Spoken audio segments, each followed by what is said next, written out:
called the Chapter of Faults. Let us now confess our faults to him and to one another. Across the country, in another cloister, the elderly sisters of Mount St. Mary's remember just a few decades ago when there was still self-flagellation to stay connected to the bloody suffering of Christ. Sister Gertrude once made the rope whips for the nuns. I suppose each one could do as much as she wanted to as these, but at least it never drew blood. The whips have since been banished, but the intensity of the silence and the penance remains. So it's completely surprising to the rest of us that there are still young women attracted to this difficult and forbidding world. On a cold winter weekend, we meet a handful of girls who say they have come from the outside to the cloister to explore a radical commitment for their lives. Rosemary says she's here because of a kind of visitation. I felt the presence of God in the room with me and heard as clearly and unmistakably as I've ever heard anything, an inner voice saying, "Come to me." And are you ready for this? She is a Harvard professor of 19th century literature and raised a Protestant. I'm a convert to Catholicism. My experience with nuns was pretty much limited to the sound of music when I was a kid. A lot of my vision, I think, is probably still very romantic, but that's how it feels. This is the love of my life. And there's Frances, 23, from Wales, the youngest woman here. I've had a relationship with God since I was a child. She's a Harvard graduate studying for a master's degree in monastic history. There's Christine, age 28, who once worked as an editor for a Washington journal. Family sounds wonderful and children sound wonderful in a career, and the more I think about things like that, it just still doesn't seem like it captures enough of this feeling inside of me. It's almost like you want to give yourself in a deeper way. It is the first night of their weekend at 2:45 a.m., each of them steeling herself for the aching fatigue of sleep constantly interrupted for prayer. Give us this day our daily bread.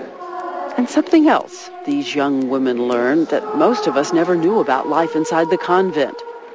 You give up secular books, even books about subjects you have studied so long and loved. Never again free to read randomly any book of your choice. Catherine is 24 years old, a theology grad student at Boston College. So even though this looks very difficult and very hard, and maybe impossible or maybe a failure, it is worth the risk.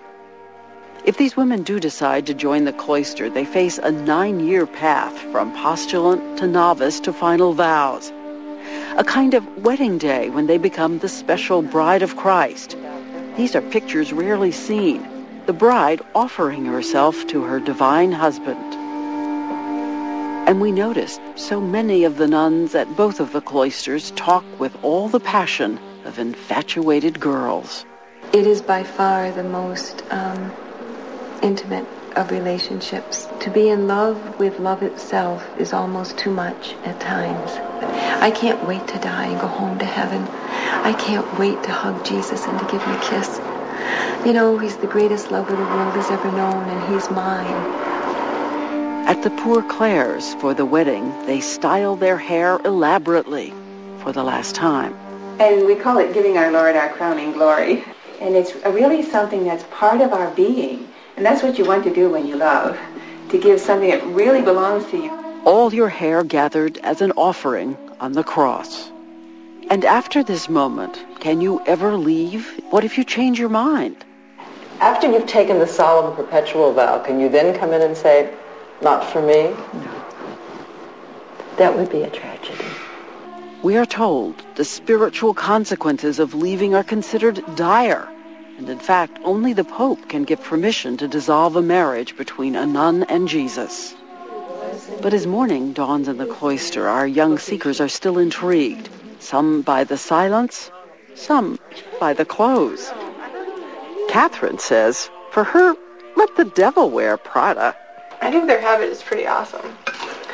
And I like black and white. No, I mean, it's simple. That's the cool thing. Like, I like simple clothes. So, I think, like, in my clothing style, like, I'm pretty monastic already, right? Rosemary, the Harvard professor, has begun to worry about what it would mean to be isolated from her father. The hardest thing about this would be that he can't travel. I would never see him again. That's horrible. Look what you've done.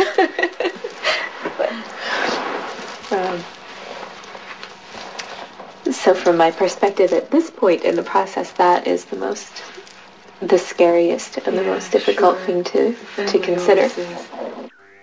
When we return, more questions about why a young woman today would want a life of silence, isolation, and chastity. As for chastity, well, that's a big one. Will our young women leave or choose to enter a life behind the walls?